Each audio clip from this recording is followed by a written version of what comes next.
How come Victoria's the only state that hasn't changed it?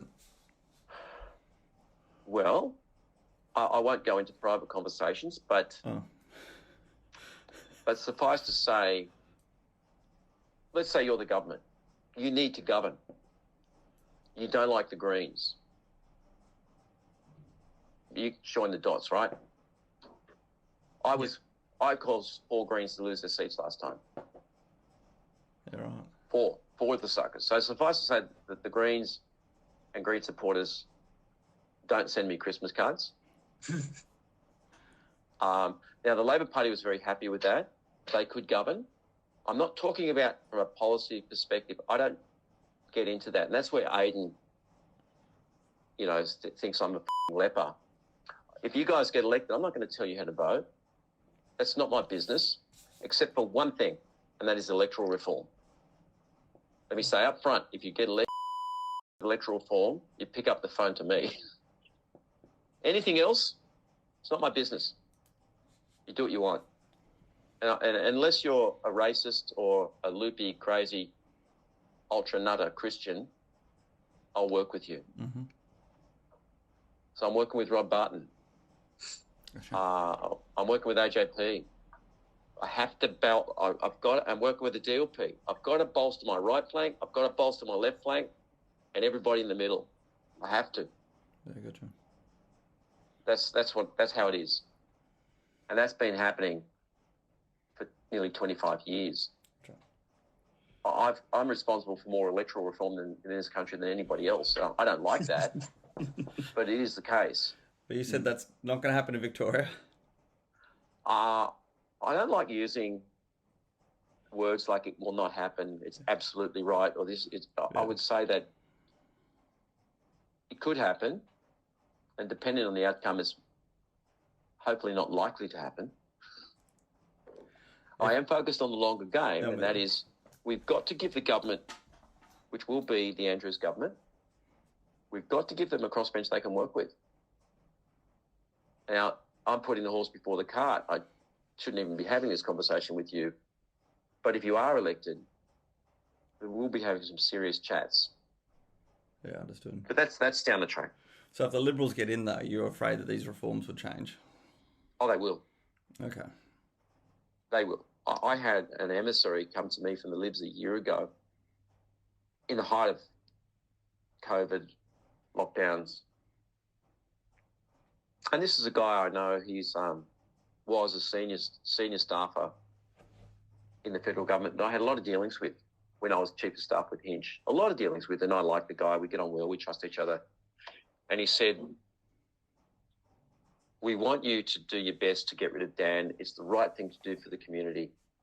You've got to do it. He was appealing to, my sense of community and self. And I said, I agree. What's going on with these lockdowns is terrible. It's terrible. He said, so you're going to help? And I said, well, what you need to do is come back to me and say that the Liberals will make a public statement to say they're not going to get rid of the group voting ticket. Oh, they'll never do that. Then I'll never help. Why the would I help somebody? The minute they get in, they want to put their finger here and just start pushing until I can't breathe anymore. But has Not Labor going to do that. has Labor committed to say they won't, though? The conversation doesn't go like that. Yeah. The conversation is, I want you to be able to govern, and I will help you find a pathway forward. Of course, if you announce early on that you're going to get rid of the GBT, the crossbench will become a very, very crossbench. And you want to govern? Yeah. I can help. You want to keep the GBT? That's great. We can keep the Greens at bay. That's how the conversations go. Yeah, gotcha.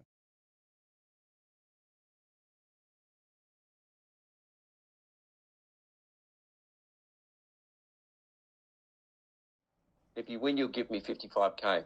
55.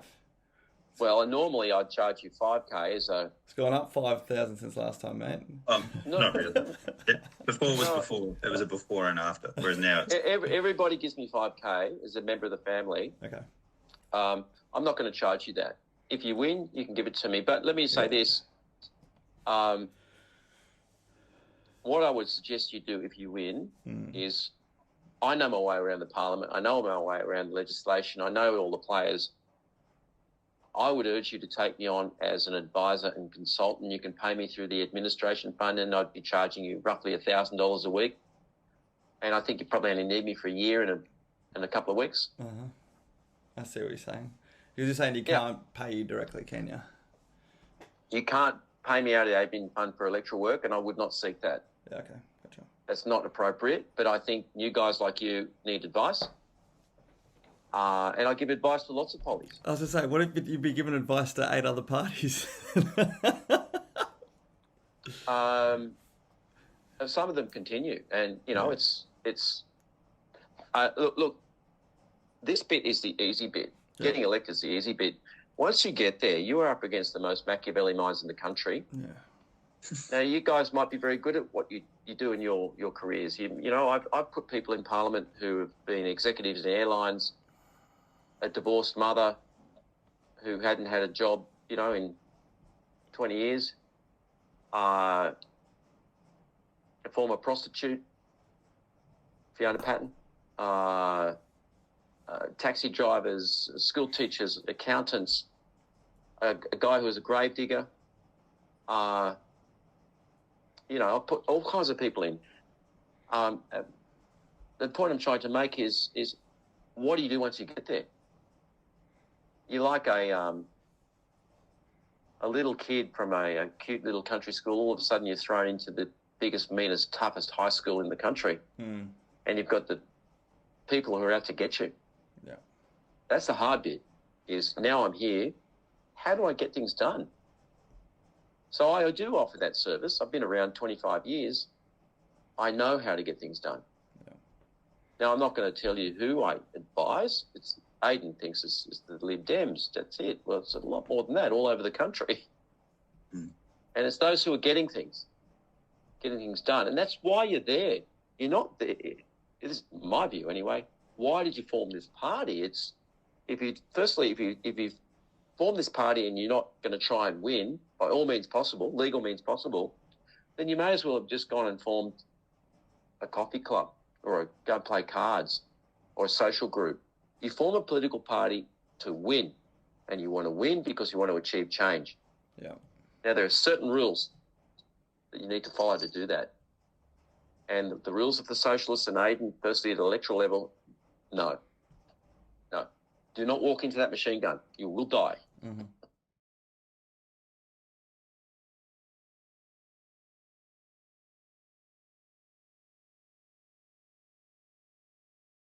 A minor party has had the balance of power in this country at a state or federal level for nearly 25 years. Yeah. And my fingerprints have been on almost all of them. And that's pretty good. And that has impacted a whole shit ton of things, like the Medicare co-payment. It didn't happen. Like Christopher Pyne's education reforms. Didn't happen. Like Clean Energy Finance Corp. We saved it. Arena research into that stuff. We saved it. And on and on and on it goes. My opponents would say, state of emergency in Victoria. You kept it going. Well, yeah, Rod Barton and Andy Medic voted for it. They did. Mm.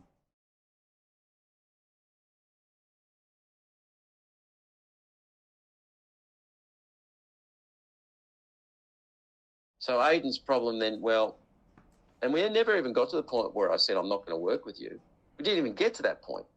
He just assumed that, so he's going to try and beat me another way, and that is discredit me. That Druery worked with Fiona Patton. Yeah, I did, to stop you, you little Druery worked with Rod Barton. I did. Animal justice. Yes. I had to elect Andy Medic. That was part of the deal. The CFMEU came to me, who at the time, this time 4 years ago, was the biggest financial contributor to the ALP. And I know them. I know the executives there. We had lunch, some nice wine, and he said, you're wondering why we're having a chat? And I said, I think I know why we're having the chat. I said, Andy Medic wears steel cap boots and high-vis clothing, and you want him in Parliament? And they said, we do. And I said, and you're going to tell me that you'll go to the ALP and make sure I get ALP preferences before the Greens everywhere. We are. Job done. Wow. When was this? Last election? 4 years ago. Yeah, wow. So why did I put Andy Medic in Parliament? Because the shooters were preferenced before the Greens everywhere. So was the LDP. So was everyone else. So was Hinch. First time that's ever happened. Everything has a cost. I had to put Andy there to get what I needed. 9 people were elected. Wow. That's how it's done. And yep, Right. I put Andy there. I put Rod there. Also put the shooters and Hinch. All of them. That's what Aiden doesn't understand. I won't deal with them. They're not pure. Then, okay, then you're going to die. Yeah. You won't. What's going on down there? I saw this thing about like unions kicking up a stink against Dan and all this stuff. And last time we spoke, you said now with the new head of the unions, you pretty much didn't have their support anymore. It feels like it's a... No, I don't talk to Setco. The guy's a thug. Okay. I've still got an in with the CFMEU. They're giving me polling and things.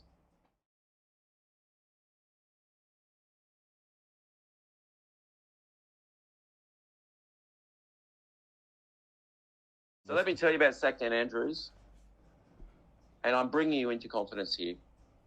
It's one of mine, and it was conceived when Aiden. I predicted what would happen with Aiden months ago. So you've got to put something in place, to defend yourself, and then attack. And that's what I did. I looked all over their social media. I could have called it the Pro-Jet Trails Party. I could have called it the Port Arthur Conspiracy. I could have called it the Wacko Crazy Lunatics Party, but I didn't. Every other post was Sackdan Andrews, Sackdan Andrews, Sackdan Andrews. We're going to form the Sackdan Andrews Party. We did. Me and my allies. That's been formed because if that gets a decent draw, it's going to completely usurp Clive, One Nation, and poor little Aiden. He's a bit Aiden. He's not smart. You know what that is? Is this the red shirt saga, is it? That's a red shirt that I got. Oh, God. Go swimming in that one. So I'm going to wear that when I'm doing the GVTs. I'll be wearing that. And another shirt that the Greens produced last time as a fundraiser to stop me. It says, "Don't blame me. I voted below the line." Okay. Mm-hmm. So Sackdan is in my crew. Oh. And again, that was initially conceived to counteract the problem of Aiden. Aiden thinks it's another cooker party, which is great. Information warfare, mate. Yeah, wow. Interesting. So... Are they running lower house seats or just upper house? At this stage, they'll be trying to win an upper house seat. Okay. Whether I run them in the lower house is still to be determined. Okay. Yeah, we're still discussing that.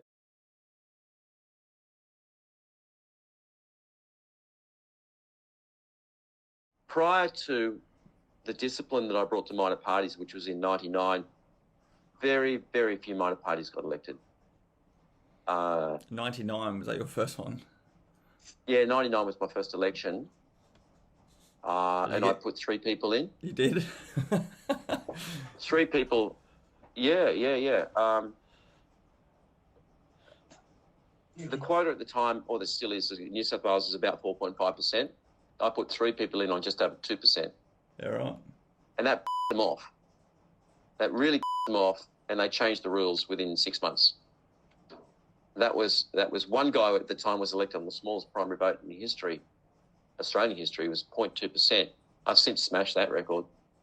So that was 99, and there's just been countless elections since then. I've forgotten how many people have been elected. Yeah. Back in 99, when I was up to I think the last party I formed, the way I formed parties back then, you only needed 200 names. I had volunteers with me. We would go out in the streets in Sydney, and I put up a sign that said, "Stop Pauline Hanson, sign here. Stop Fred Nile, sign here." And I go to lefty areas, and I couldn't beat people off with a stick. So I was forming one party every weekend toward the end. They were the halcyon days. But we got to, speaking of names, this is a funny story. We got to weeks out from the writ. This was going to be our last party. We were exhausted. We'd all wasted our bloody Saturdays and Sundays doing this for months. Well, it wasn't wasted. It was just, it was busy time. And I got my 3 or 4 volunteers there. We got the signs up and people start coming in. Oh, shit. We'd formed Save the Forest, the Women's Party, the Four Drive Party, the Gun Owners Party, the Marijuana, the Gay and Lesbian, Save the Forest, and so on and so on. What are we forming today? Oh, shit, I don't know. And I said, the 3-day weekend party. What? Yeah, let's do it. It went really well. It was just a joke.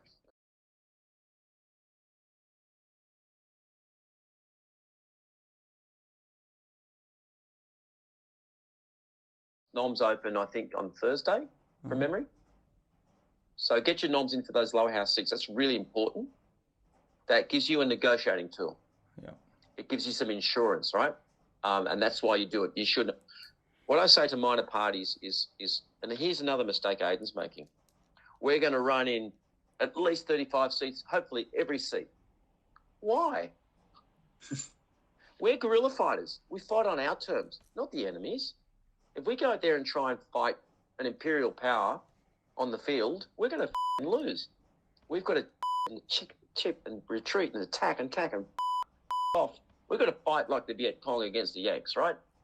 Not on their terms, because they will beat us every time. They've got resources and paid consultants and all this shit, which we minor parties don't have. So my advice to you guys and to minor parties is the lower house is only there as a negotiating tool to get you what you want in the upper house. Yeah. You've got to be really smart about this.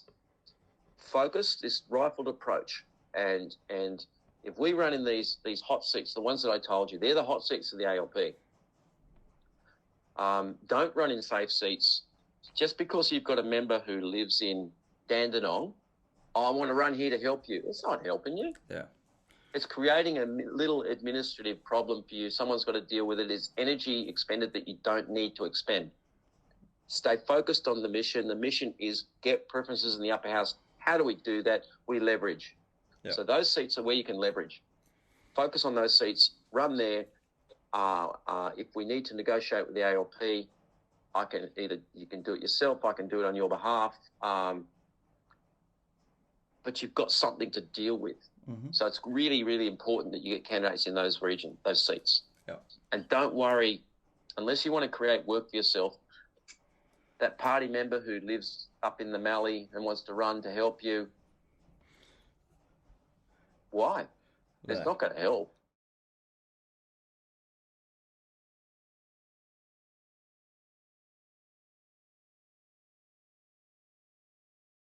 The only groups you've got to worry about, those freedom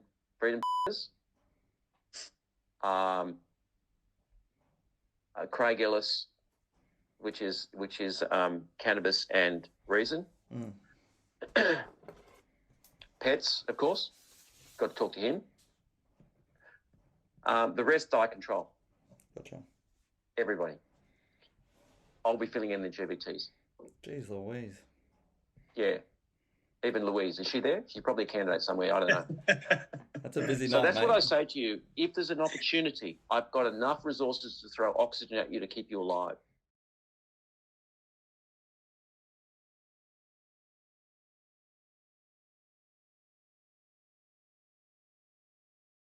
We touched on that conversation a couple of months ago where I suggested that the theory of the pawns must die so the king can live. Get people in these other seats who are absolutely prepared to resign and give it to you. Yeah. That is, how does that work in reality? Let's just say that the stars align, you get a good draw in Northeast. I can throw enough oxygen at you to keep you alive until other things kick in, and I'll just do that. If I think it's, again, I'm not going to put others at danger if I think it's too risky. Mm-hmm. Everything's got to be right, and if it's right, I'll throw oxygen at you to keep you treading water till the major parties kick in, the Greens kick in, and so on, and theoretically you get elected. But you need a situation there where that's one of your pawns, trusted, I mean absolutely trusted people that within weeks, a month or two, for family reasons, whatever, it doesn't matter what reason, they resign, and by convention, the party, you guys, puts up another name. There's a joint sitting in Parliament. Bang, you're a member of Parliament. Mm-hmm. That's how it works. Yeah. If you're going to get elected, that is your pathway forward. Yeah, gotcha. Well, hello. Thank you for your many, many questions. I have them on my phone. They've been pouring in via email, Instagram, Facebook, and all the rest of it. I'm with the one and only Joel Jamel, Turning Point Australia. Yeah, it's very good to do this in person. Oh it is. God. It's nice. Yeah. Like you have been bouncing like a ping pong ball between Sydney and Melbourne for how long? A few months. Yeah, a couple of months. Look, since the federal election, the work really started. Okay, and this is what's pissing me off. You still look fresh as a daisy. Well, like, You're still looking like.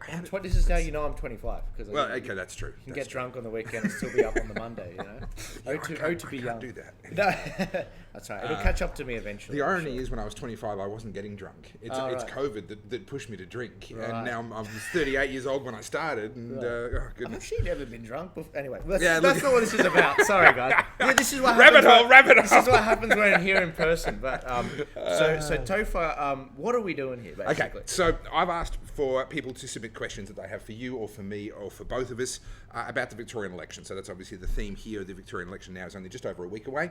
We're going to go through a bunch of these questions. You've got some incredible Turning Point Australia resources on the Turning Point website. You might as well put that up online Yeah, sure. for people to have a look at now. Here you go, guys. Just incredible, phenomenal work you've done. And I know that it's involved you burning the candle at both ends. And I've been one of those people in your ear like, oh, hang on, no, can you improve this? Can you change that? And That's good. making your life even more difficult. And just massive respect for the work you've done. Thank you. So that's really what today's about. Q&A, answering questions, and taking advantage of this man's brain while he's down here in Melbourne, and making sure we understand what's going on with this election. So, I'm going to start with a question from Sue.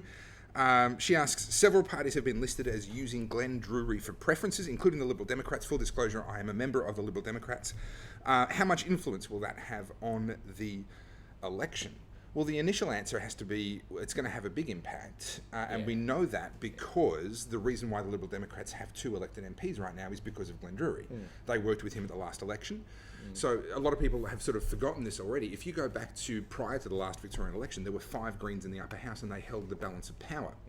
Because of Glenn Druery and the preference whispering and all of those games being played, which the Liberal Democrats were a part of, the Liberal Democrats got 2 MPs elected, displacing 2 of those Greens, and the Greens no longer held the balance of power in the Senate. Now, along with that came Transport Matters and one of the other micro parties as well. So it wasn't all good news, but we went from 5 Greens down to 1 Green, 2 crazies, and 2 Libertarians, 2 people that actually love freedom, that would not have got that seat without it. So I think it's fair to say on the one hand, it's going to have a big impact. But there's also been a lot of Glenn's in the news at the moment, and you might need to update me on that because I'm kind of out of the loop. I will. But I'm actually really glad this is happening because I would love to see the group voting tickets get abolished. That's, for me, I'd love to see this whole thing gone. Yeah. And so I'm kind of glad that it's getting the attention that it is. But what's going on with that? Yeah, so the Herald Sun last night at 8 p.m. It was so awesome because we were doing an event last night. It was the final Restore Victoria event we did. And the Herald Sun broke this story. And I encourage you all to look at it. There's a 20-minute video where Glenn Druery is sitting down with the Angry Victorians Party, used to be known as the Australian Values Party. And you have on there Glenn Druery, I think on his yacht, Heston. I'm not joking. I mean, if you look at it, it looks like he's on his yacht. And you've got Heston Russell, who's the head of the party, and you've also got the head of the party in Victoria, Chris. I forgot Chris's last name, but Chris. I think it's Chris Burson. Chris Burson, absolute legend. Both military guys, men of moral character, and we knew they were going to drop something, but we didn't know specifically what. So you can see. It looks like he's on his yacht. It does look like the inside of a boat. Yeah, it does. I encourage you guys to look at it. It's I've been told this is a cut of a 2-hour video, so it's just 20 minutes. I don't think the 2-hour video is out there. If I understand correctly, it's what we're looking at, and full disclosure, I've got a very pregnant wife and a couple of kids to look after. I actually haven't seen it yet. Sure. But my understanding is it's basically Glenn Druery pitching to the Australian Values Party guys and saying, hey, you should use my services. You should engage my services. So it's a sales pitch from Glenn. Yeah. So what does Glenn do? There's a lot of people on here that know what he does. And I encourage all of you to share that are experienced warriors in this. But what Glenn does, and this is the sort of graphic we're talking about, this is a very complex graphic, and you're all probably looking at it like, what the hell does that mean, Joel? Why are you trying to give me, brain surgery? This graphic basically demonstrates how the different parties preference each other. Now, when you go pause, because it's not actually preference. It's a group voting ticket. So that's actually. It's unlike in the federal election where the party could make a recommendation, but it was down to what you put on the ballot. Yeah. In the Victorian election, in the upper house, if you just put a number 1 next to one party above the line, and that's it, you just go, 1, they're who I'm voting for.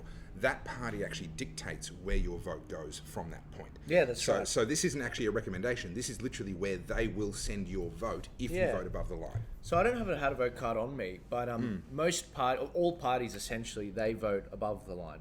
In this state, unlike federal, if you vote above the line, the party will pick where your preference flows. And if you vote below the line and you number at least 5, you pick where it goes. And so vote below the line, people. Vote below the line. I mean, you'll notice on our how to vote cards on the website, below the line is what we've opted for, so you control the preference. Yeah. Adjust it if you like. To whatever suits you. Yeah. But what's been happening, and this is why this graphic will make more sense after that explanation, is these parties. Where are they preferencing people? Where are they sending your votes? So if you look at your favorite Freedom Party, one of the 9, or even the major parties, you can see, hang on a sec, if I put the Liberal Party first, it doesn't necessarily mean my vote's going to go to all the Freedom Parties.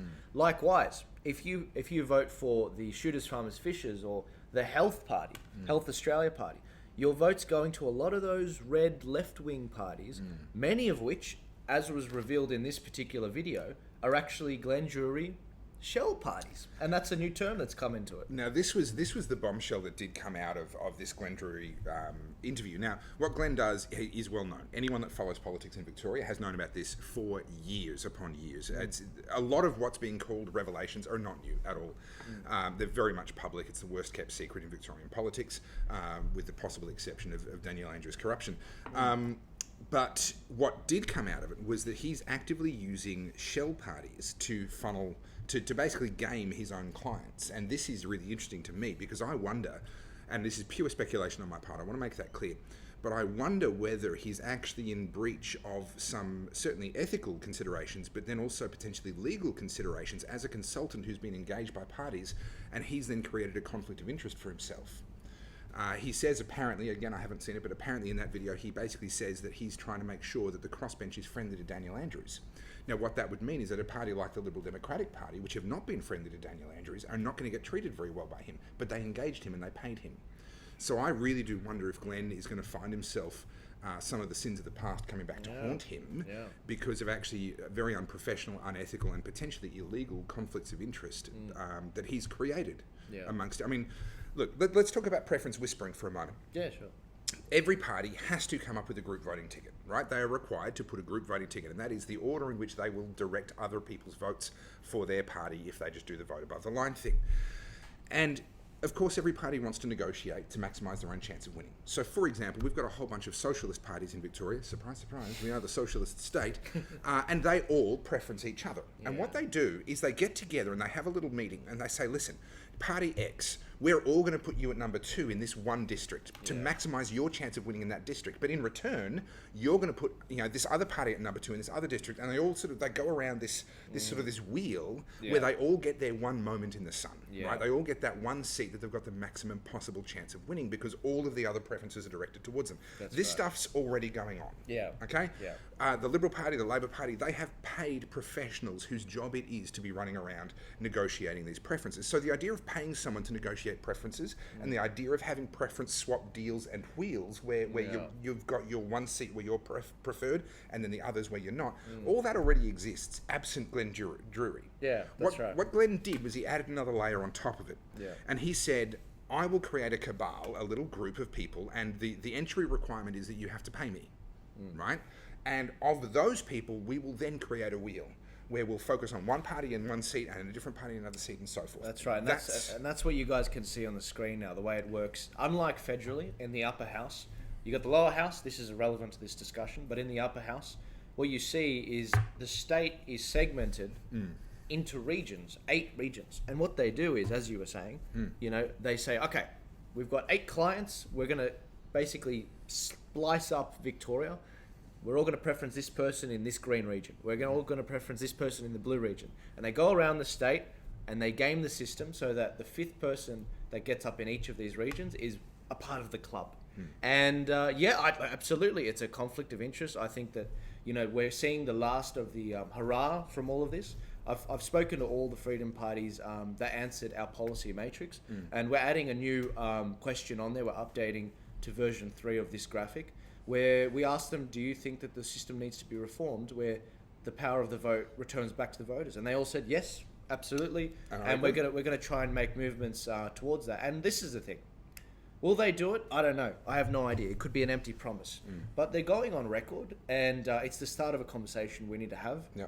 This looks really bad. This what's come out with Glenn Druery, it's bad. in the mainstream. And just like what happened with COVID, when the mainstream started reporting on, hang on a sec, you mean to tell me the jab doesn't stop transmission? Then everyone's like, how did we not know about this? This is it. It's like, we were trying to tell you guys. We were trying to tell you. So, to summarise and to finish up with this question, yes, what Glenn does have an impact. That's why he's able to charge stupid amounts of money, and that's why parties do pay.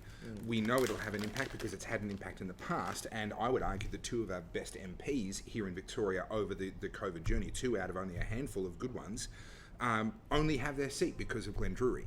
Now, I say that as someone who would happily abolish the group voting tickets. I do think it should be down to the individual to write the numbers, as many or as few as you want to write, and your vote only goes there. So, on principle, I oppose the idea. But in practice, this is the system that we have. Glenn Druery's activities are certainly questionable ethically, and a lot of people have questioned it ethically. What's been revealed in the last 2 days only dramatically increases the ethical questions around it, but it is legal.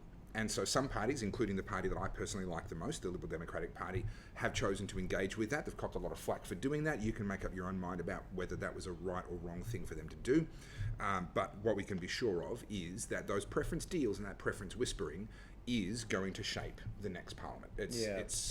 Can I just say, last night, sorry to cut you off, but I actually made the point that all these parties have pledged to try and change the system. Including the Liberal Democratic Party. Even though they've used the system, they've agreed that it needs to change. Exactly, and that's the thing. Glenn can't now pull out and say, no, because it's all locked in. As of last Sunday, once they're published, you can't change them. You can't change them, and these how to vote cards. So it's locked in. And so now we're in a situation where it's like, okay, beautiful. Now we've got to work with what we've got. And it's so funny, we're on question 1. Triggered. I made the point last night that some of these parties are registered in other states, and if they fail to make adjustments, then the Turning Point New South Wales team, the Turning Point Queensland team, the federal Turning Point team, because we've got different teams that are native to the areas, if they do not make the adjustments, then it may start affecting the other states, and then they'll start to be like those internal conflicts in the parties, and that's the point. This is why we do what we do. It's to be the sort of antidote to Glenn Druery, to give greater transparency. That's why we put these graphics out so you can see in all 8 regions where your preferences are flowing, and that's what this is all about. So. We should probably move to the second question, because this isn't just about us, Topher, but I know we're excited we're together in person, though. Okay, so this is a question more directed at me. Last night, or this is a couple of nights ago now, you said that you'd be voting below the line and finishing with the Liberal Party. Now, that's for the upper house. For the lower house, you have to number every single box regardless. This is an example, just so people can see. So this is, you don't have to follow this. This isn't exactly how Topher would do it, but this is a how to vote card for the actual... For Mulgrave. For Mulgrave. Yep. So as you can see... And I can tell you right now, that is pretty close to how I would do it. It's pretty close to... I would certainly be putting Ian Cook at number 1. There is no doubt about that. All 9 freedom parties first. We've numbered them 1 up until we hit the Liberal Party, and we number the Liberal Party, and then it cuts off. Yeah, now the reason why that happens is because the Liberal Party is unlikely to get eliminated. Preferences matter if the party you voted for gets eliminated. Your vote then goes to your next preference. If the party you voted for doesn't get eliminated, it never moves on. So the Liberal Party, the Labor Party, they're likely to be among the last 3 candidates left, and therefore their preferences are only going to get distributed at the very end, if at all. Okay, That's right. It's when you're voting for smaller, Freedom Party candidates, that sort of thing, that your preferences really do matter. So put all of the good candidates up the top in whatever order you think best, and then use the Liberal Party. This is the lower house we're talking about. Use the Liberal Party as a blocker, because it's very unlikely that your vote will go past them. And I would as much as I despise the Liberal Party in Victoria, I think they're a completely spineless bunch of cowards. I want to see Daniel Andrews and the Labor Party punished for what they did to us. I think we have to draw a line and say, no, you can't do that. So that's why the Liberal Party will be above the Labor Party for me. And then whatever happens after that doesn't really matter. That's the lower house. Upper house is different. Yeah, upper house is different. Different for a few reasons. Because in the upper house, you actually can't be sure that the Liberal Party will actually completely block.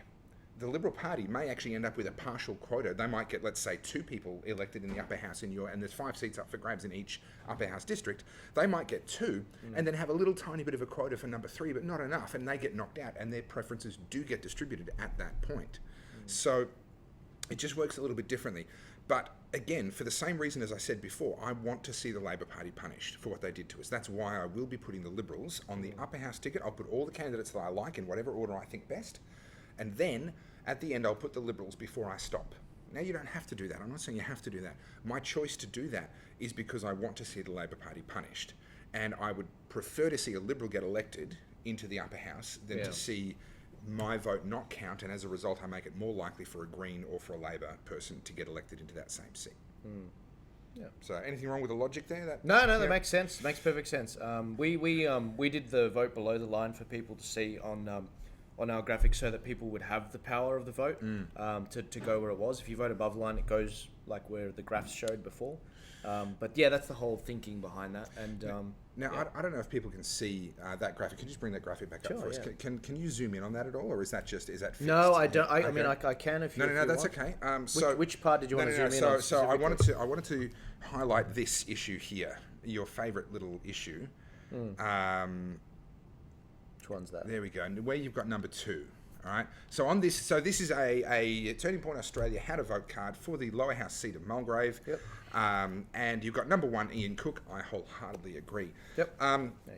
But here's your favourite question right now, Joel. Yeah, hit me. Why have you put Labor in number 2? God, you're trying to trigger me.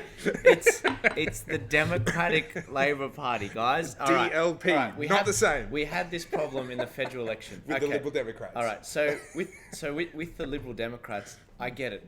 The word Liberals in there. Yeah. I understand, guys. But this is the thing. It's not the Liberal Party.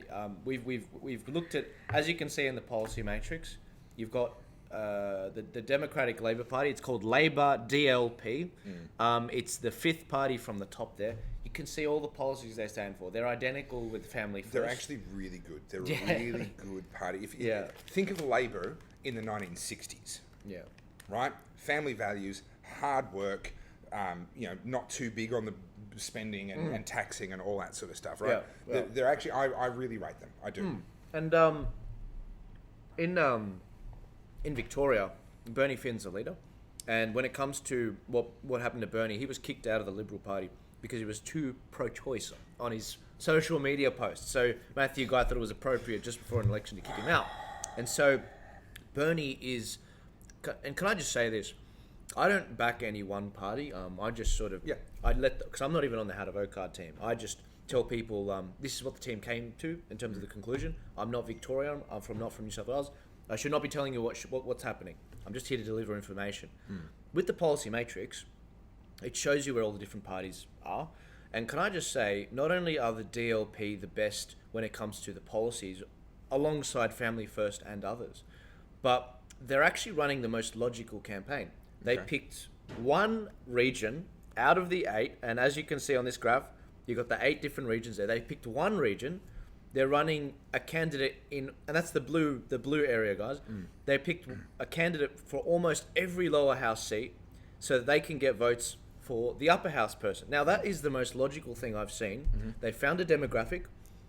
Some of these seats are some of the most Labor seats you will find in the country. Like, we're talking 30% plus 50%. Like, they're 80% two-party preferred, meaning at the end of the count, when they've distributed all the parties and they're left with 2 parties, they have 80% Labor and then 20% Liberal. Somebody else, yeah. Now, there's going to be a lot of people, just like with the Liberal Democrat Party, that accidentally vote Labor. And so in this particular area, the way I see this vote going, and this is honest truth, this is exactly the internal discussions. The team said it's going to be, in the last election, we had 3 Labor, we had one Liberal, that happened to be Bernie before they kicked him out. Okay. And we had one Druery pick, which was Catherine Cummings. Now, by the way, Catherine since then has had a mea culpa, and she's called out Druery, and she was actually a part of exposing Druery in this. I just want to say that. So she's had a 180 on that, and I think it was done behind her back. But anyway, what do I see happening this election? I think it's going to be 2 Labor. I do think Labor will do still fairly well. I think it'll be the Liberal candidate will get up first. Then her name, what's her name? I totally forgot her name. She's excellent. She's absolutely brilliant candidate. She stood up for a lot of children's rights, so she'll get up. Bernie Finn will get up, and I don't know who will get the. So you reckon DLP? You reckon Bernie Finn under the DLP banner will get up? Think about it. All the other parties are running a scattered campaign across the whole state. Sure. They're not running candidates in all lower house seats in the DLP. They're focusing in the West. They've connected very well with the religious community out there, particularly the Middle Eastern community, the Muslims, Christians, and... Bernie's earned a huge amount of respect by being willing to speak about issues that most politicians aren't. So, look, I'm not going to join you in the prediction, but I'll be happy to see it if it happens. I think it will, and this is the thing. There is a potential for a 5th. I don't know who's going to get it, but there's potential for it. I'm worried the lefties are going to get it in the form of one of these left-wing parties. But yeah, it'll be very interesting to see what happens. I'm really bugged. I'm really upset. I don't remember the name of the Liberal person running that seat, because I've been talking to Death about it. I've had maybe this is a question I can just throw in there. I've had probably a number of people say, Joel, you need to put this Liberal person first, ahead of Bernie Finn, because Bernie's doing a deal in another state, and that's a different question. And I said, no, Bernie's a great candidate. We assess the candidates on the merit of the candidate. We vote below the line so that you control the preference, and it's not controlled by the party. So it's frankly irrelevant. And do we want to see... The Liberal Party person doesn't need our help to get up. And the vote will flow to them anyway. And so I'm just like, the team's not going to budge on it. And I'm not recommending that they budge on it either. The federal... the election result, if you look at the data, and the data speaks for itself, the last Liberal person to get up there got up on a quota of 1.3, meaning over 1 seat. You can get up on 0.9 of a seat. So, look, no, I'm sorry. And this is the thing. When you vote Liberal, you're not just voting for the star candidate. You're voting for the other 4 or 5 after them. And so you've got to really take these things into consideration. So there's a good question here that I think cuts to the heart of what you've done and the work that you've done. And I'm going to actually recuse myself from answering this question because I am a member of a specific party, right? And you're not. So this is a question to you. Looking at Turning Point Australia's regional preference flow charts, if we take the colour of them, green, red, orange, can you just bring up? Just take the colour of them, green, red, orange. The party that stands out as being the closest freedom-aligned party is Family First, according to this questionnaire. And if you look at the charts, it's hard to disagree. Okay? That is all green at the top and all red at the bottom. Is this too simplistic? They just wanted to double-check their logic. What do you think of where Family First are? Look, Family First, if you look at the policy matrices as well, I mean, on policy, they're good. We know the people that run Family First.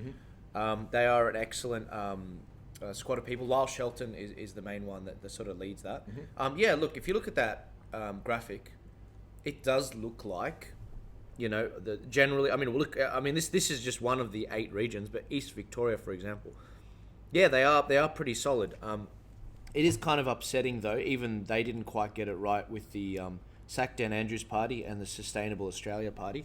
Honestly, guys, you probably should have picked up on that. And I know the team. You should have picked up on that. I didn't. Look, this is the thing. This is the thing, guys. This is why I have so much faith in the team. They did research. They did a number of, what I did was I actually came to Victoria and I reported what I saw. And I saw that the Sackdan Andrews Party, from the MPs I talked to, was actually one of those shell companies. Shell parties, same corruption, guys. It's the same. And so I reported that back to the team, and we're going to go off that. And so it's very important. Turning point. You can adjust it, no worries. But this particular card, it goes up to 23. This is the Mulgrave card. Now, you don't have to do 1 to 23 exactly how we've done it. You've just got to pick your favourite freedom parties on top, like Topher showed in the Marble video, and the Liberals at the end. That's literally it. Yeah. It's so simple. Yeah. You know, pick whichever party you want, and go. It's literally that. It's that easy, guys. And so, they're a resource. You know, one day, if I have the resources, if I have the funding, I will make something where it will be where you can customize the card. But we are working on a budget here, guys. We aren't like Glenn. We aren't reporting from a yacht, and I don't charge $50,000 a pop for these. Maybe that's your mistake. Maybe you should learn from that. Maybe it is. Maybe it. The how to vote cards for hire. Literally. Well, you know, that's a funny thing though. I just think that, you know, this is why I recuse myself from it, because in past elections, and we started this in the local elections in New South Wales in December last year, mate, I've never been on the how to vote card team, because what ends up happening is they're like, oh, Joel's putting out how to vote cards. Yeah. We need to bribe Joel. We need to threaten Joel. We need to, and it's happened, man. Yeah. And so look, what I see happening in Victoria, this is why we have the policy that we do. I'm not from Victoria. I will not tell you how to vote. I will be the messenger from the team, but the team and their identity and their children, they will be safe. And they can sleep safe tonight, because Joel will be the messenger for this. And that way, and this is the thing, are we not flexible? No, not at all. In the federal election, we made a number of adjustments based on new information. And that's the great thing about our cards, we can update them. But you need to send me an email about that, and I'll try. I'm getting a little bit banked up with the emails now, probably about 20 behind. But Is that all? Goodness. Mate, no, You're doing well. but this is the thing. I'm 20 behind, but I haven't slept. So it's like, take your pick. It would be worse. But anyway, look, that's what this is about. This is to sort of give you guys, and we'll go back to the questions now, but it's to answer as many questions as possible, because it means less emails for us. Yes, so what do we have next? Yes, it does. All right, so we've got a number of different questions that I'm kind of sort of combining into one. People are asking about... Ooh, you're right. That was very close. People are asking about permutations in the upper house, and this gets really, really messy.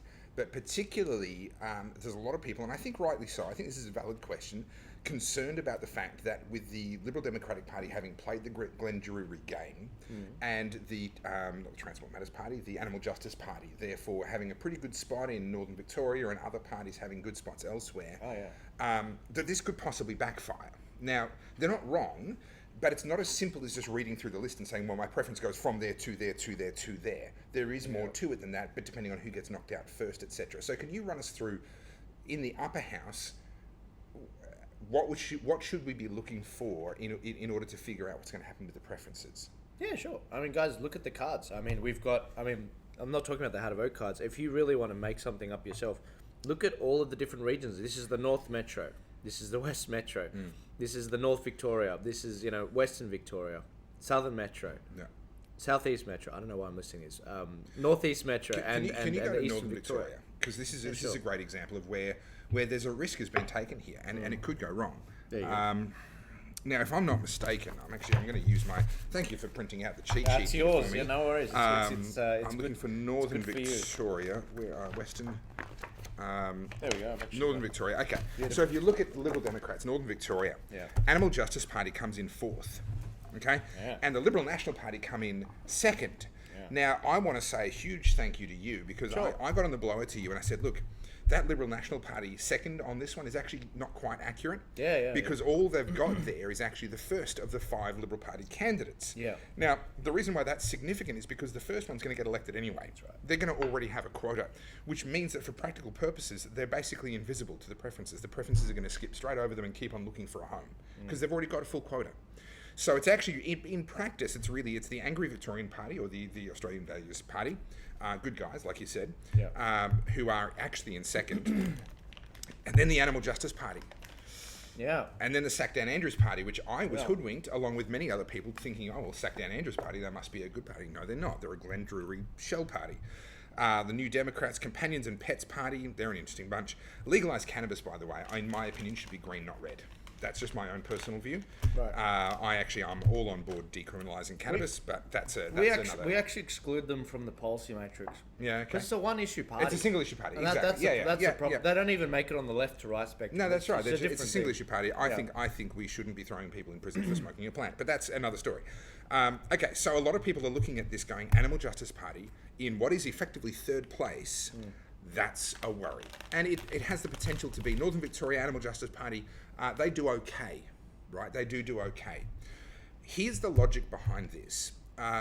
This was a necessary deal that had to be done as part of the Druery thing, right? Remember the parties getting together, all picking who gets favoured where, okay? This was the seat where the Liberal Democrats, to be a part of that system, had to favour the Animal Justice Party. Here's an interesting sidebar, though.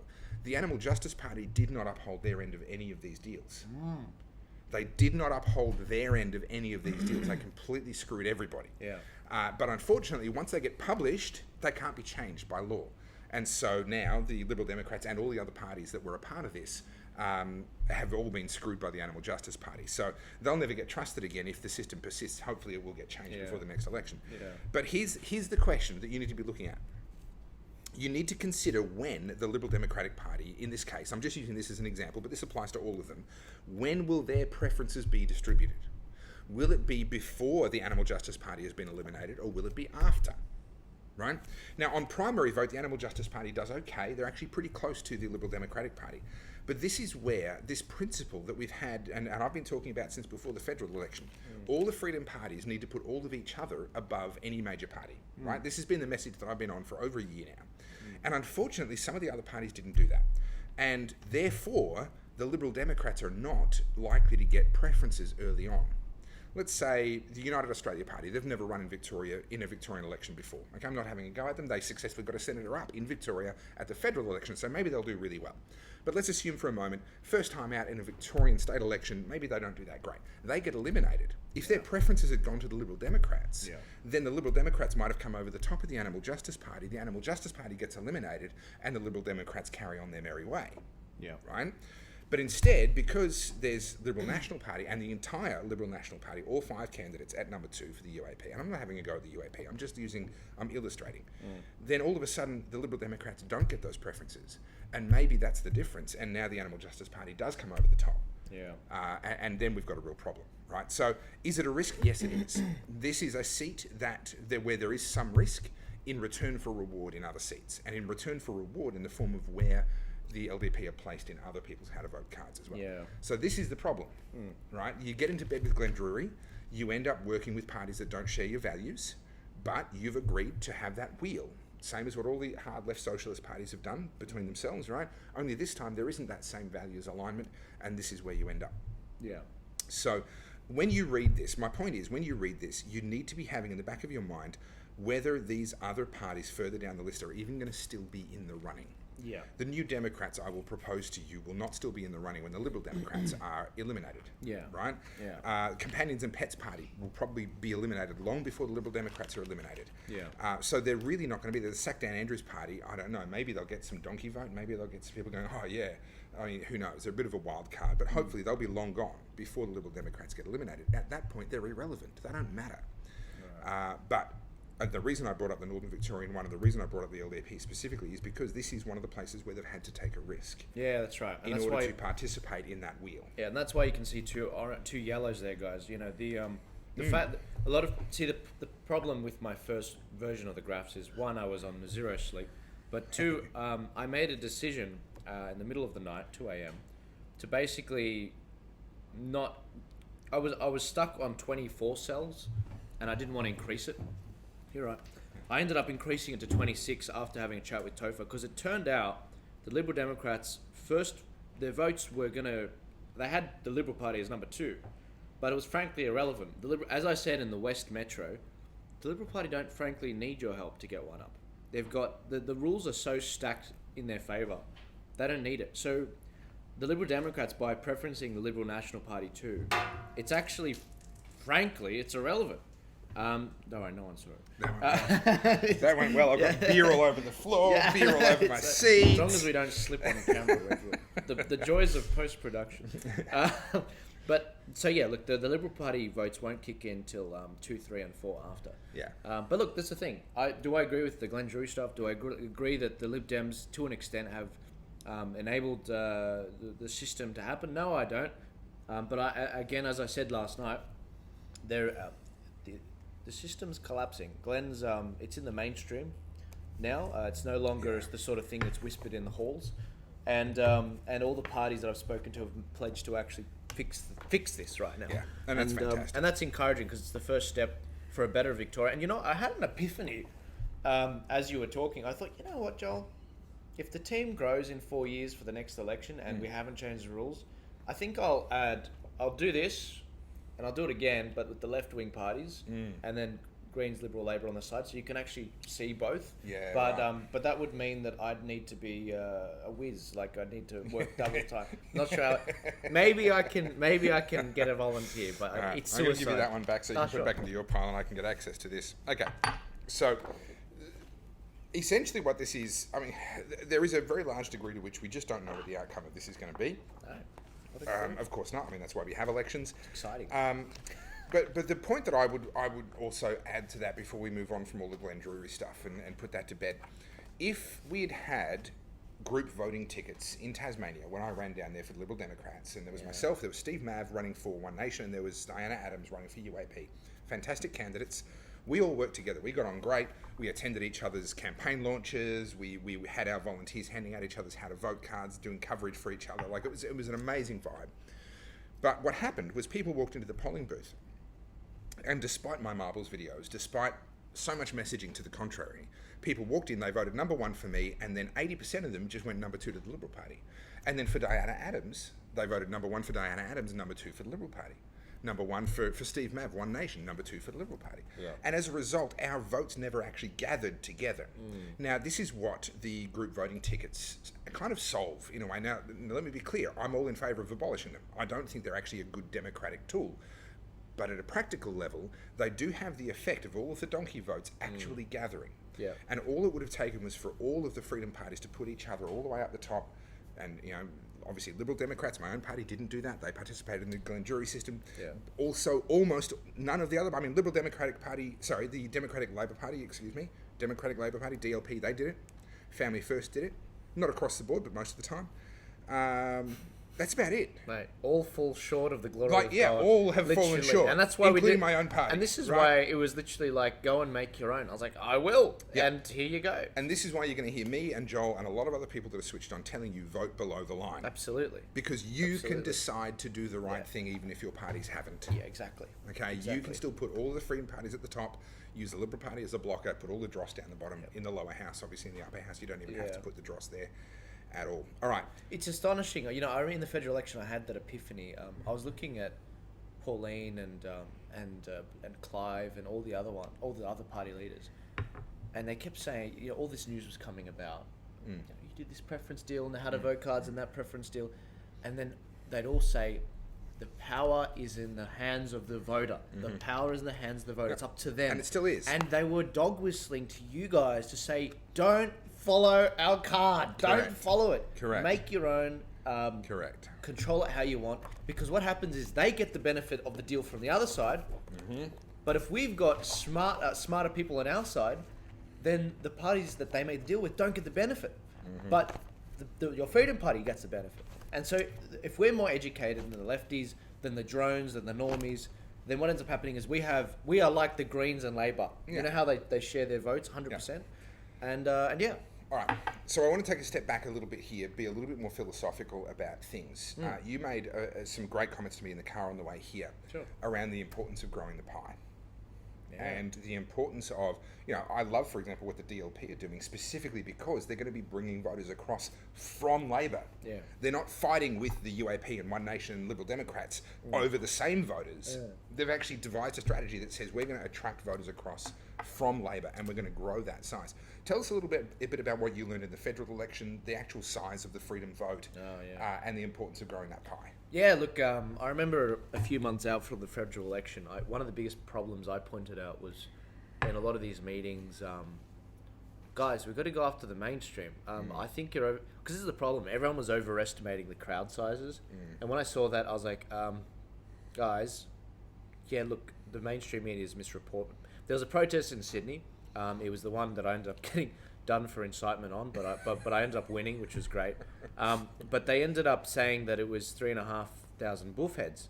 And I said, look, I don't do maths, but it wasn't 3,500. It was at least 40 to 50,000. Yeah, right. But this is the thing. I thought it'd be even more people. You'd expect there to be because of what had happened in New South Wales. And this is what happened in a number of protests, whether it was the going to Canberra protest, whether it was the Victorian protest. Everyone was like, millions. There were not. Sorry, can we put this to bed? There were not 1 million people in Canberra. No. Look at the footage. Look at the shots. We put the drone footage out. Then compare it to Woodstock. There were 1 million people at Woodstock. Yeah. Compare the pair. There were not 1 million people in Canberra. It was a freaking massive crowd. We can be proud of what you all did. I sadly couldn't get there, but what you guys did in Canberra was phenomenal and amazing, and I'm proud of you. Yeah. But there weren't 1 million people. Can we please stop saying there were? What it is it's an overcorrection. What's happened is everyone distrusts the institutions, distrusts the media. Heck, they distrust me, and I don't blame you. Question everything we say. Sure. But what's happened, it's gotten to the point where we've overestimated, and the madness of crowds, as Douglas Murray would say, has actually taken over. What ends up happening is, we overestimate our power. And this didn't... I didn't realise this until about probably March this year. There was the South Australian state election, and we got a measly percentage. It was enough to get Sarah Game up for One Nation, which is a freedom, senator there, you might call her. She's in the upper house. And that is why you guys need that sort of voting, like what we've got in New South Wales. But the problem was, and she almost actually got the balance of power, which is actually quite funny. Wow. Yeah, it was by one. Actually, that's an interesting story. They almost got it by one vote. But what happened was Labor was in government, and instead of appointing someone in the upper house from the Labor, they appointed someone from the Liberal. And the Liberal guy needed the money. Anyway, that's a story for another day. But this is the thing: we came within one seat. Dirty games. One seat. But this is the thing: there's like however many people in the upper house there. Why was there only one? Why was there only less than 10% voting? And South Australia wasn't hit as hard. I thought, maybe it's bigger in the other states. And then when the federal election came around, 2 weeks out, I was like, guys, we're protesting. We're not manning polling booths. Candidates are calling me on the phone. They're crying. They're saying, where's the help? And I knew it was going to be a Labor. I said it was either going to be a Labor government or a Labor government with a crossbench that are lefties. Yeah. And that is precisely what happened. It's a Labor government in their own right with plenty of lefties. In the teals. And on top of that, I said the Greens are on track to get one senator in every state, making it 12 senators because they have 6 from the last election. That's right. And so all my posts document this. And so I said, guys, we're not doing enough. Like we are on track to lose this thing. And that's exactly what happened. I said we could get 2 to 6 senators. We missed out on 6 because of preference deals where the Liberal Party shut out parties like One Nation in Tasmania, South Australia, WA, and New South Wales, for example. But it was within our grasp. Now, why am I talking about all this? Victoria's vote in the federal election ended up being 11%. Now that's the freedom vote. The freedom vote. Victoria. Sorry, did I say One Nation? No, you said the vote. The vote. Yeah. Sorry. So the vote. You guys have about 7 million people in this state. 6.5. I Six think, and a half. You guys did very well with 11%. You need about 14% to get someone up. So the fact that you got someone up on only 11%, is phenomenal. And there were not a lot of people that didn't end up coming out to vote. Now, I'll tell you why it's good news. Because there's 89% of voters out there which you haven't even tapped into. Yeah, exactly. Now, I was with a taxi driver today, and I was driving, and this is something Nigel Farage and all the political greats they all say this, but Nigel taught me in person. He said, Joel, if you arrive in a city and you want to know the politics, you talk to the taxi driver. I mean, everyone knows this. Yeah. And so I'm in this car today, and I ask him, after chatting about a few things, I said, so what do you think is going to happen? And he says, I think Dan Andrews, as you know, he did a very good job managing the pandemic. And I was like, okay. All right. Because what it is, it's like, we didn't reach that guy. And that was the point. We haven't done enough to reach those people. There's 89% of people we haven't tapped into. Now, this is the thing. This is the thing, guys. Is this a message of that we're going to lose? No, it's not at all. It's actually that it's actually an optimistic message. We are so close to getting a phenomenal result, and the majority of people haven't yet cast their vote. If you've done nothing up until this point, it's not too late. And I'll tell you why. Pre-poll, typically 40% of people in this state vote before the election. Which I don't understand, because that means they miss out on the democracy sausage. Yeah. I know. Why would you do that? To me, is like, what are you thinking? Yeah. 40% before next Saturday. Not this Saturday, next Saturday. We're on day 3.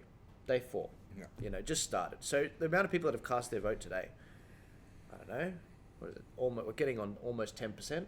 Be somewhere there, yeah. There's almost 90% of people that haven't cast their vote yet.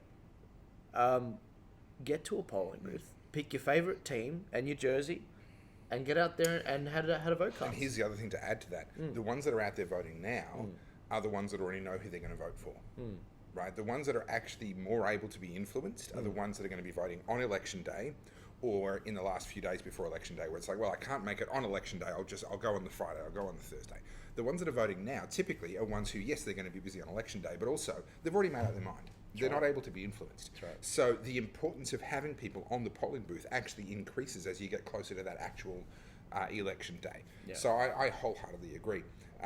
Now, you've got some resources on your website to help people be able to contact parties and volunteer. Yeah, sure. So there's actually a volunteer funnel, guys. So I was just putting Topher's link up there so you guys can see. But if you go to the Turning Point Australia website, which I highly recommend you do. Thank you. www.tpos.com.au.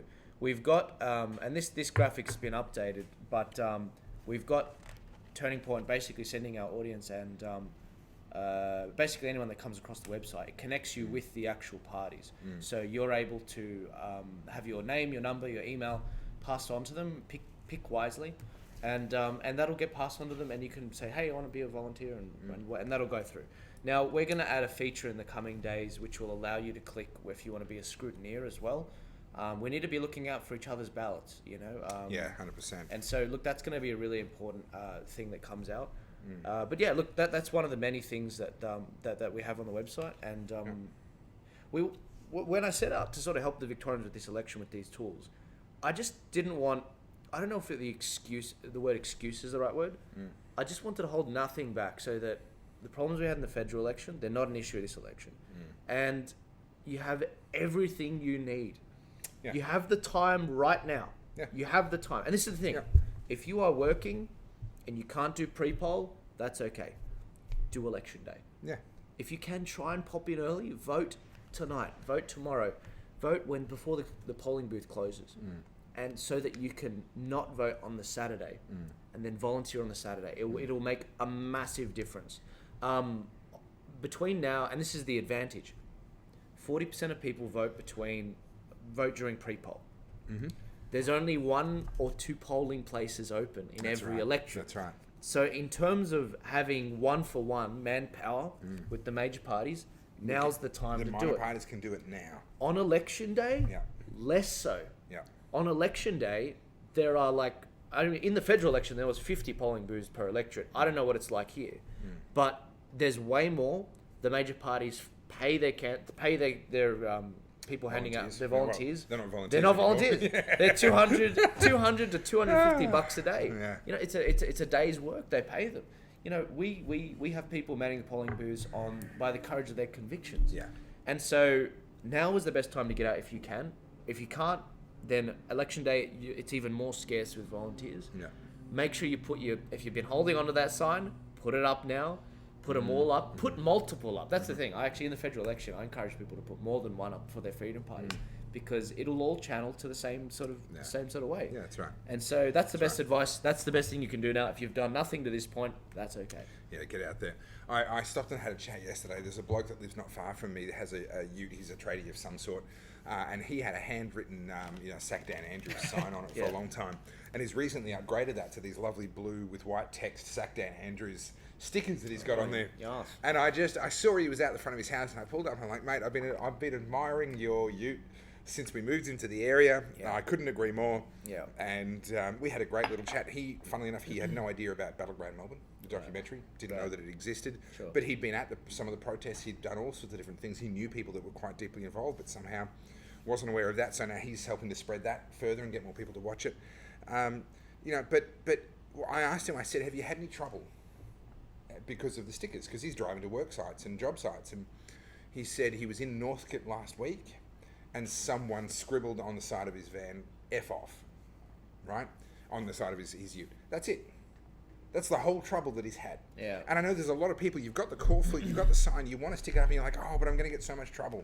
No, you're not. Do it. You're not. And what you're going to have is conversations with people like me who are randomly driving past and who are like, dude, love your work. Yeah. That's what you're actually going to have. Yeah. These parties need us. I said before the federal election, we've just got to do the boring. Yeah. Right? We've got to do the boring stuff. The boring stuff is stuffing letterboxes, putting up signs, standing on polling booths. It's boring. Yeah. But it does actually make a difference. You and I stopped briefly past the Mulgrave pre-polling place before we came here. Yeah. I was having a chat with Ian Cook's volunteers, Ian the Independent. If you're in the Mulgrave electorate, please vote number 1 for Ian Cook.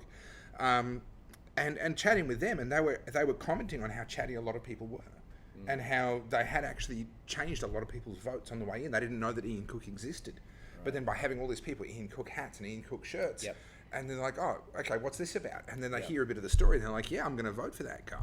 It makes a massive difference. The data shows that. Emily said that last night. She's Emily from Voice of Victoria, legend. Yes. She's running his campaign. She made the point: the most effective thing you can do, the polling shows, the evidence shows, is to ban the polling. Yeah, So absolutely, it's the best 100%. advice. Yeah. Now, Joel is completely neutral. I'm not. So I'm going to say this. These are my opinions. I think that there are 4 people that we absolutely specifically need to be getting behind in this election, in my opinion. Number 1, we just mentioned him, Ian Cook. He's running head-to-head with Daniel Andrews. He's been a direct victim of Daniel Andrews' corruption, in my opinion. And we need to see him get up, or at least do really, really well, so that Daniel Andrews loses his seat. The other 3 of the 4 that I'm going to mention are the 3 people that were elected MPs during COVID who stood up for us in a really meaningful sense. Now, Neil Angus did as well for the Liberals. A little bit. But specifically, David Limbrick, Tim Quilty, Catherine Cummings. These are the 3 people that were elected MPs that stood up for us. Now, Catherine Cummings, I found out just the other day from my viewers, has apparently joined the Angry Victorians Party. Yeah, she's running in the West Metro. Western Metro I'm District. hoping she's the 5th one that gets up. Yeah. Fingers crossed. That'd be amazing. Because she stood with us, she voted with us. To get Bernie Finn and Catherine Cummings. Yeah. That would be awesome. And by the way, guys, she needs volunteers. Yeah. I mean, get out there. Look, get out there. Everyone needs volunteers, but she needs volunteers particularly because the Victorian Electoral Commission gave her such a headache with volunteers. She poured so many resources into trying to get her independence party up. Yeah, it's like she was prepared to go to court. I'm just so thankful that the Angry Victorians not only exposed the Druery thing, but did that, because it's like, imagine this. Imagine you're Catherine Cummings. You've got into politics because you have the courage of your convictions to stand up for your community. You get in there under a certain party that had just done the Druery thing, and you were new to politics. You had no idea. You didn't know, yeah. The moment you find out, you leave the party, you're on your own in the wilderness. We get hit by this pandemic. You stick by the people, just like with the other members of Parliament in the upper house, and then you try to register your own party called the Independence Party, which she originally set up so that other candidates that wanted to run as independents would have a vehicle. She tried to set it up so that they didn't have to go through the VEC and it wasn't a headache. VEC say no. She's prepared to go to court. It's too late. We're at the 11th hour. Thank God the Angry Victorians, Heston Russell and Chris Burson, actually put their hand up. And if you're in the West Metro area, please, she's another candidate which absolutely should be volunteering for. Yeah, please. And she's been blowing the whistle on this Glenn stuff for a while. Yep, 100%. And along with Bernie Finn for the Democratic Labor Party. and I'm always going to go into bat for the Liberal Democrats, but Sure. you can choose what you want to do there. Yeah, sure. But yeah, it's really important to me not only that we see a move against Daniel Andrews, but that we see those 3 MPs who stood for us when it mattered get rewarded. Because if David Limerick, Tim Quilty and Catherine Cummings all lose their seats, and so does Daniel Andrews, well, it's a mixed message. It's not clear what the lesson here is. Yeah. If Daniel Andrews loses his seat, the Labor Party lose their government, and David, Tim and Catherine Cummings are all returned, the message is very, very clear. Right? Supporting freedom was a vote-winning, principled stand to take. right. So that's the message that we want to be sending, and that means we've got to re-elect these guys. Yeah, and if you do that, it'll help us in New South Wales because we've got an election in March, and they'll be like, crap.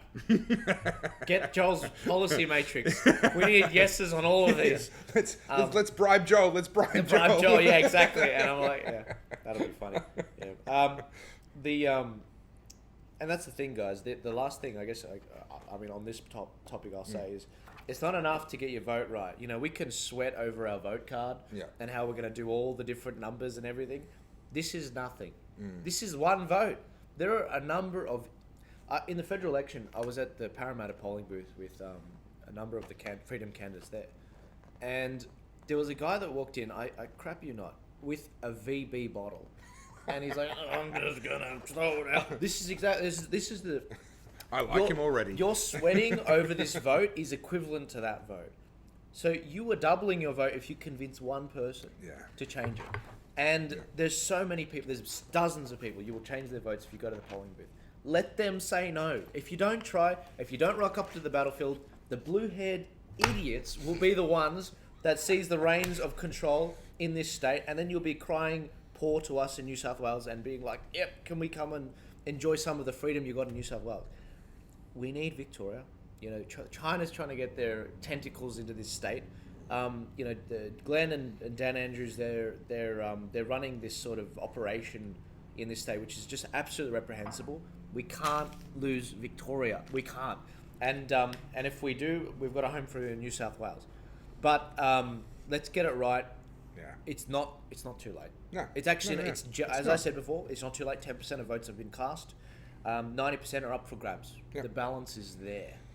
Just got to do it. Look, you've run out of your Turkish delight treats, which means we need to finish. I'm about to get upset. Yeah, which means we need to finish before he turns into the green-eyed monster. I want to finish on this thought. Yeah. There's been a lot of noise and fury in the last couple of days in Victorian politics. There's a lot of things that could very easily distract us from the core purpose and the core mission that we have in front of us. And the mission that we have in front of us is to increase the number of people who are going to vote for freedom. Okay, as Joel just showed, we had 11% at the federal election. We need that to become 15%, 18%, 20%, who knows? Yep. And I just want you to focus your energy and focus your amplification, right? If you're going to repost something online or what have you, amplify the voices that are trying to grow the pie, that are trying to make the freedom vote bigger, and not the voices that are trying to divide us. Okay? Okay? I'm not going to say any more than that. Well, let me rephrase that, and I echo the sentiments. Let's think about this for 2 seconds. The Glenn Druery stuff, it's in the public. The mainstream media is writing about it. It's, you know, the Sky News has been talking about it.